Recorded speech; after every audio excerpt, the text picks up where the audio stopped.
अभी तक आप लोगों ने श्रवण किया कि राजा बलि ने फिर से देवताओं पर आक्रमण कर दिया है और स्वर्गलोक में आकर के अपना आधिपत्य स्थापित करके वहां पर निवास करने लगे।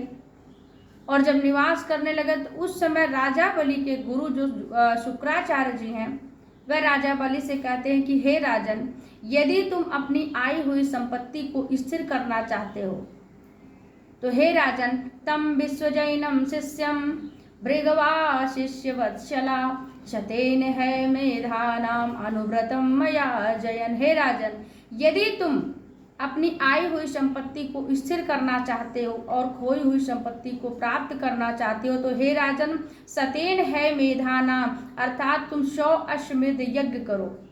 और राजा बलि ने 100 अश्वमेध यज्ञ करने के लिए तैयार हो जाते हैं। और राजा बलि माँ नर्मदा के उत्तर तट पर भृगु नाम के कक्ष में पावन स्थान पर राजा बलि ने 100 यज्ञ करना आरंभ करते हैं। और राजा बलि यज्ञ करते करते राजा बलि के 99 यज्ञ पूर्ण हो गए और यहाँ पर एकमात्र एक यज्ञ शेष रह जाता है। तब देव माता अदिति घबराती हुई अपने पति के पास कश्यप ऋषि के पास जाती हैं और कहती हैं कि हे महाराज, अब मेरे पुत्रों से और स्वर्ग की राज छीनी जा रही है। स्वर्ग दैत्यों ने अपना आधिपत्य स्थापित फिर से कर लिया है और कुछ आप मेरा मार्गदर्शन करें। उस समय कश्यप ऋषि कहते हैं कि देवी, इस समय जो देव दैत्य हैं पूरी तरह से वह दैत्य जो है वह धर्म को धारण कर लिया है, नीति का छत्र पहन लिए हैं, इसलिए हे देवी इस समय उसमें कुछ नहीं किया जा सकता है।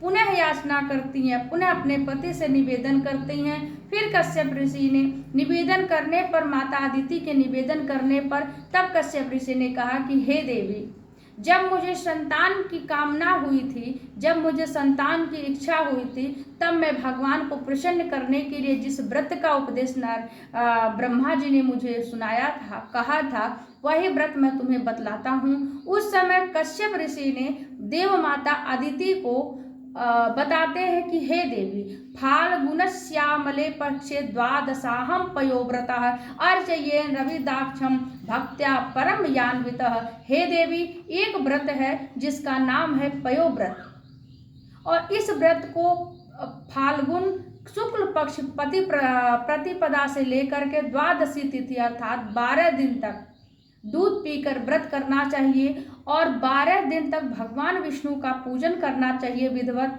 और शयन नीचे पृथ्वी पर शयन करना चाहिए।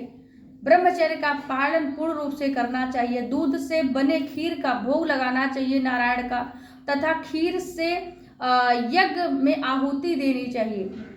जब इस प्रकार से कश्यप ऋषि ने अपनी पत्नी देव माता अदिति को बताते हैं, तब उस समय देव माता अदिति ने बड़ी प्रसन्नता के साथ सावधानी से 12 दिन तक इस व्रत का अनुष्ठान करती हैं।